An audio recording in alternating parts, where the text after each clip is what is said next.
Blue Planet mineralizes carbon dioxide into limestone.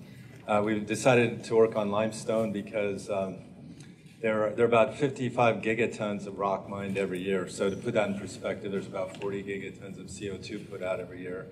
And every ton of limestone, molecular weight of calcium carbonate is 100. So if I have a ton of limestone in front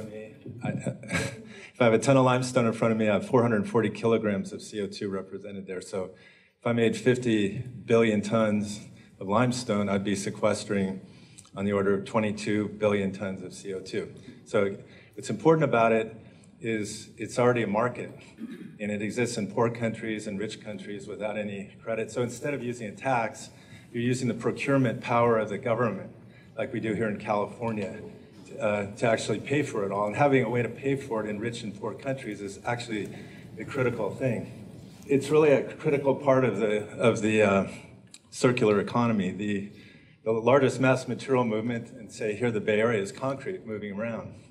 And one of our raw materials is actually old concrete to get the calcium. It's already moving around. That's a key thing about this solution is every part of the infrastructure is already in place in every country in the world. The way we do it is very similar to nature. We call it biomimetic instead of geomimetic. It's a biologic and geologic process that if you were in the Bahamas Bank, you'd see grains of white sand growing into these pieces of limestone. Our go-to-market strategy is we develop project companies. We have one in the North Bay now. We own a large tract of land next to a power plant. Barges can come in, drop off raw materials. Barges can go out with finished goods. We get the CO2 directly from the power plant at that location. We're working with a couple of the cement companies on similar plants. We're working with an aluminum refinery on a similar plant. And we have a lot of conversations going because one thing we don't do is we don't purify CO2. We don't have a need to. There's actually no real market for purified CO2. We just convert it from dilute form into carbonate, and by doing that, we're way ahead of the game. Anytime you have to stop and purify it, you've almost lost the battle. But if you can both capture it and use it in one step, it's a huge energetic advantage.